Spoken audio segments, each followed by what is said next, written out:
Media Korea keheranan bisa-bisanya timnas Korea U17 kalah dengan timnas Indonesia U17. Ini gila, ternyata lebih cepat. Tapi ini akan menjadi perkataan dua legenda Australia tentang timnas Indonesia jadi kenyataan? Ya Sobat Kamus Bola, itulah headline yang akan kita bahas pada video kita kali ini. Yuk kita simak selengkapnya sebagai berikut.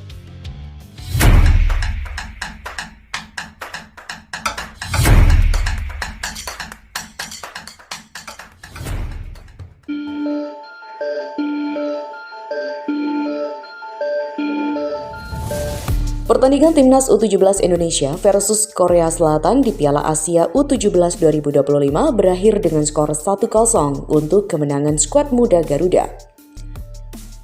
Gol penalti Evandra Florasta menjadi penentu pada laga yang berlangsung di Prince Abdullah Al Faisal Stadium, Jeddah, Arab Saudi pada Jumat 4 April 2025. Ya, kemenangan membuat Indonesia berada di puncak klasemen grup C sementara dengan 3 poin dan Korea berada di peringkat keempat. Posisi ini bisa berubah tergantung hasil laga Yaman dan juga Afghanistan. Pelatih timnas Indonesia U17 Nova Arianto menggunakan skema 3-4-3 untuk menghadapi Korea Selatan. Matthew Baker bermain sejak awal, sementara itu Kapten Iputu Apriawan bertandem bersama Muhammad Al-Ghazani dan juga Daniel Alfredo di lini belakang. 3 bek sejajar tersebut akan diplot bersama dengan Baker dan Fabio Askaryawan yang berada di posisi sayap. Sementara di sektor gelandang, Evandra Florasta dan juga Nazil Alvaro menjadi pilihan utama. Untuk posisi 3 penyerang terdapat Zahabi Goli, Muhammad Mirza dan juga Fadli Alberto Henga. Media Korea langsung bereaksi usai timnya dikalahkan timnas Indonesia U17.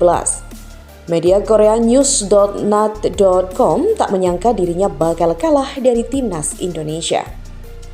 Timnas Indonesia U17 kembali mengejutkan kami setelah sebelumnya timnas U23 Korea dikalahkan anak asuh Sintayong di Piala Asia, tulis media tersebut. Pasti semua orang di Korea marah dengan hasil memalukan ini. Media tersebut juga menyoroti cara bertahan yang diterapkan Coach Nova. Mereka menyebut bahwa taktik tersebut mirip dengan taktik yang digunakan oleh Shin Tae-yong. Mereka bertahan sangat baik membuat tim Korea frustasi di mana taktik itu mirip dengan yang sering digunakan Shin Tae-yong di timnas Indonesia. Korea Selatan yang turun dalam skema 4-2-3-1 bermain agresif sejak fluid awal berbunyi. Skema serangan melalui kick-off bahkan hampir memberikan peluang tim muda Taeguk Warriors untuk mencetak gol. Buruknya penyelesaian akhir membuat Korea Selatan kerap membuang peluang matang mencetak gol. Peluang matang Oh Haram juga dapatkan pada menit ke-11, tetapi tendangannya masih terlalu keras dan membentur mister gawang Dava. Indonesia punya peluang matang lewat skema serangan balik lewat Muhammad Mirza yang menerima umpan terobosan dari tengah lapangan. Ia lolos dari penjagaan bek Korea Selatan dan berhadapan 1 lawan 1 dengan kiper. Tapi ia terlalu lama mengambil keputusan dan bola keburu direbut oleh kiper Park Do-hoon. Sementara pada menit ke-16, Oh Haram kembali memiliki peluang lewat tendangan jarak jauh dan membuat Dava harus membuat 2 penyelamatan krusial dalam semenit terakhir. Kim Ji-hyuk juga memiliki peluang pada menit ke-18 tetapi tendangannya juga masih melesat di atas mister gawang. Setelah menit ke-25, Indonesia mulai mengambil inisiatif serangan, namun usaha untuk menguasai bola kerap kandas di sepertiga akhir lapangan Korea Selatan, di mana skuad muda Garuda lebih banyak mengandalkan serangan balik untuk keluar dari tekanan Korea Selatan yang dominan dalam penguasaan bola. Sementara di babak kedua, Korea Selatan tetap tampil dominan setelah turun minum. Dan pada menit ke-58, Nova Arianto melakukan perubahan dengan menarik keluar Mirza dan memasukkan Raffi Rashid untuk mengantisipasi tekanan lawan. Di mana pelatih Ki Tae-baek juga merespon dengan membuat perubahan pada 20 menit babak kedua berjalan. Ryu Hae-sung dan juga Jang Wo-sik. Kemudian Jang Hyun-sung dan juga Kim Ji-sung masuk menggantikan Oh Haram, Lim Ye-chan, Ju Heng-jung dan juga Ji Yu-kim. Situasi ini membuat Korea Selatan beberapa kali unggul jumlah pemain di sepertiga akhir pertahanan Indonesia. Namun buruknya penyelesaian akhir membuat gawang Indonesia aman. Peluang matang Korea Selatan terjadi pada menit ke-56, yaitu pada menit ke-65 dan berawal dari aksi Kim Ji-sung yang mengirim umpan silang. Bola justru menyentuh mister gawang dan kembali ke kotak penalti. Jang Wo-sik yang berdiri bebas di depan gawang gagal memanfaatkan bola pantul. Tendangan kerasnya juga masih melenceng. Situasi berubah pada menit ke-90 di mana Indonesia punya peluang berbalik unggul setelah aksi Matthew Baker berujung handball di kotak penalti Korea. Evandra Florasta yang menjadi algojo berhasil memanfaatkan peluang itu. Tendangan penalti sempat ditepis Park Do-hoon, tetapi ia berhasil memanfaatkan bola pantul untuk merobek gawang Korea Selatan.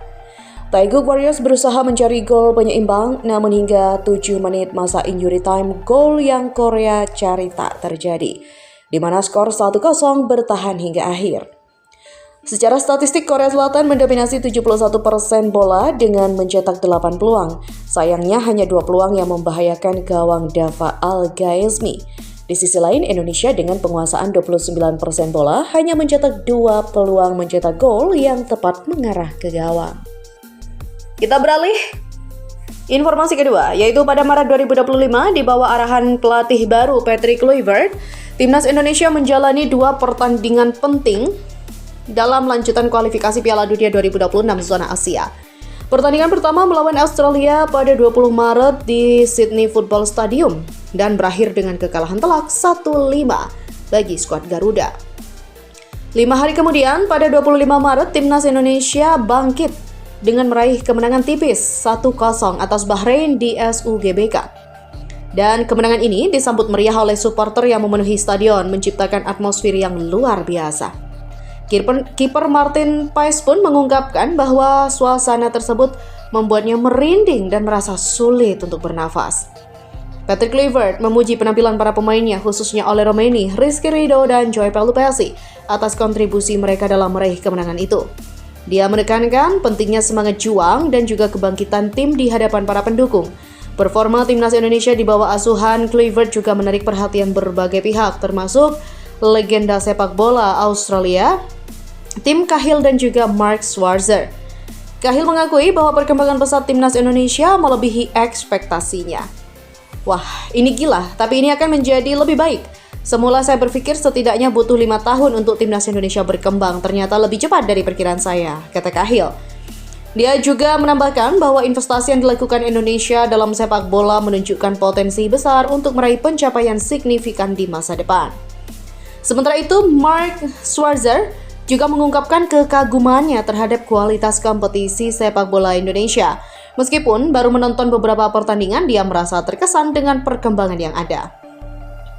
Mungkin saya baru menonton beberapa pertandingan kompetisi Indonesia, tapi saya cukup kagum dengan kualitas kompetisi di sini, tuturnya. Ia juga menyoroti bahwa meskipun masih ada aspek yang perlu diperbaiki, kekuatan klub-klub di Indonesia cukup merata dan juga kompetitif. Pujian dari kedua legenda Australia ini menunjukkan bahwa upaya pengembangan sepak bola Indonesia mulai membuahkan hasil yang diakui di tingkat internasional. Dengan bimbingan Patrick Kluivert dan dukungan penuh dari berbagai pihak, Timnas Indonesia diharapkan dapat terus meningkatkan performa dan meraih prestasi yang lebih tinggi di kancah sepak bola dunia. Akankah Indonesia bisa lolos Piala Dunia 2026? Ya, kita tunggu saja kabar selanjutnya.